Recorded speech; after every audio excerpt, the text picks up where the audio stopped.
या व्याख्यानमालेचं हे 5वं पुष्प आहे. या आधीच्या व्याख्यानमालेत अनेक दिग्गजांनी व्याख्यानं दिलेली आहेत. त्यात डॉक्टर माधव चितळेजी, पद्मश्री डॉक्टर अरुण फिरोदिया, डॉक्टर प्रकाश वडगावकर, प्राध्यापक सुरेश नाईक यासारख्या नामवंतांनी आपले विचार मांडलेत. ज्यांच्या स्मृतीप्रित्यर्थ ही व्याख्यानमाला आयोजित केली जाते ते दिवंगत प्राध्यापक डॉक्टर संदीप जोशी यांनी आपल्या संस्थेच्या माध्यमातून पर्यावरण आणि शाश्वत विकास या विषयात खूप मोलाचं कार्य केलंय. आपण एक चित्रफित पाहूयात, म्हणजे त्यांचं कार्य जे आहे ते आपल्या समोर उभं राहील. मी टेक्निकल टीमला विनंती करतो की documentary Sandeep Joshi and inspiring confidence tribute to late professor Sandeep Joshi ही डॉक्युमेंटरी आपण आता पाहूयात.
प्राध्यापक डॉक्टर संदीप जोशी यांनी एन्व्हायरमेंट आणि सस्टेनेबल डेव्हलपमेंट या क्षेत्रात जे कार्य केलंय ते खरोखरच कौतुकास्पद आहे. आणि आता तीच धुरा समर्थपणे श्रीमती सायली जोशीजी सृष्टीच्या माध्यमातून सांभाळतायत.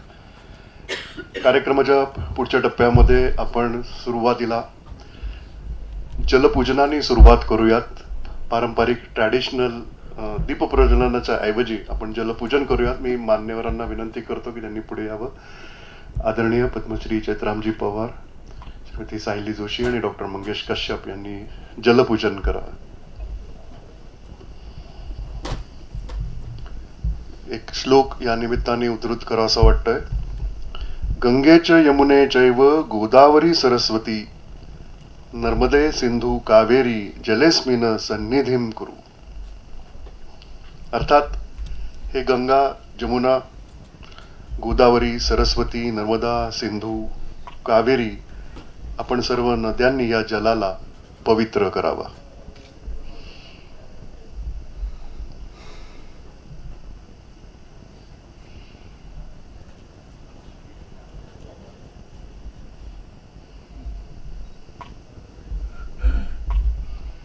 मान्यवरांच्या रूपाने आपणही या जलपूजनामध्ये सहभागी झालो.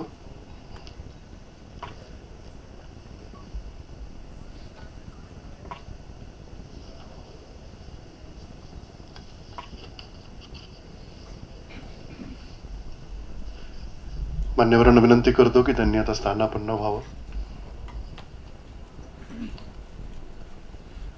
आदरणीय चैत्रामजी पवार यांचं कार्य खूपच मोठं आहे. आपण थोडक्यात ते कार्य जाणून घेऊयात.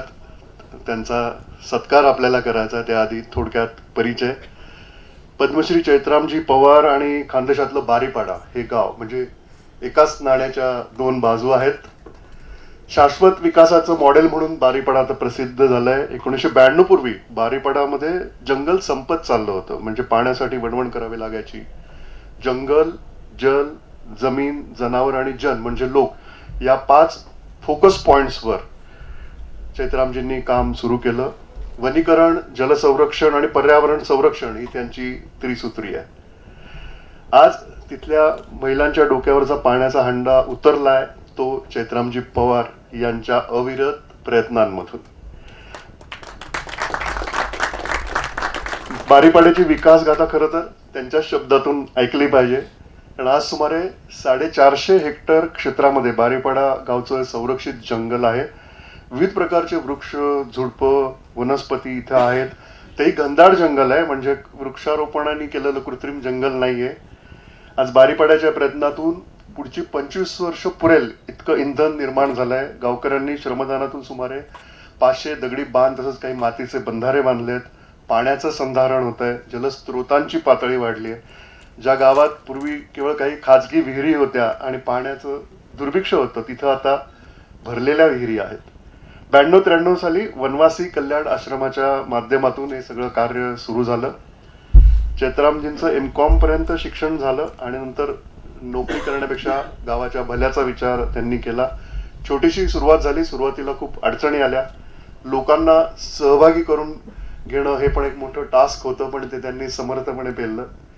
फक्त पर्यावरणच नाही तर अज्ञान, दारिद्र्य, अनारोग्य अशा समस्यांनाही त्यांना तोंड द्यायचं होतं.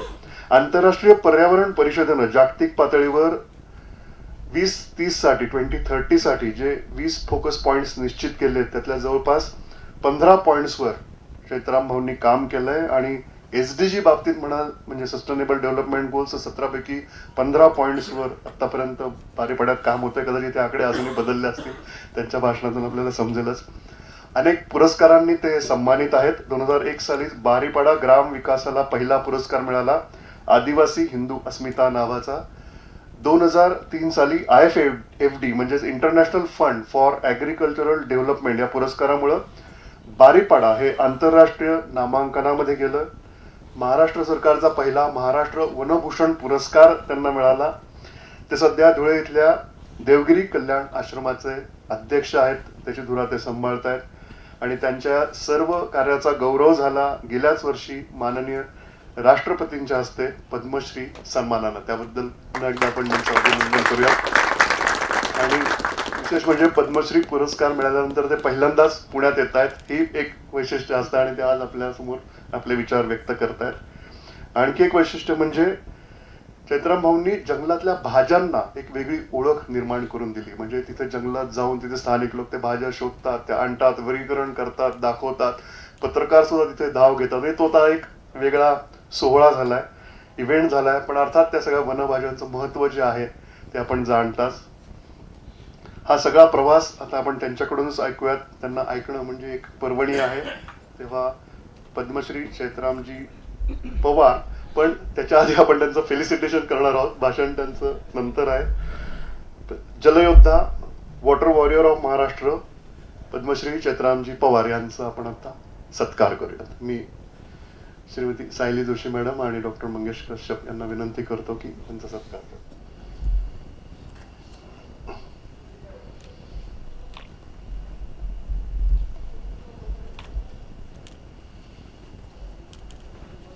पुण्यामध्ये धुळ्यापेक्षा कमी थंडी आहे.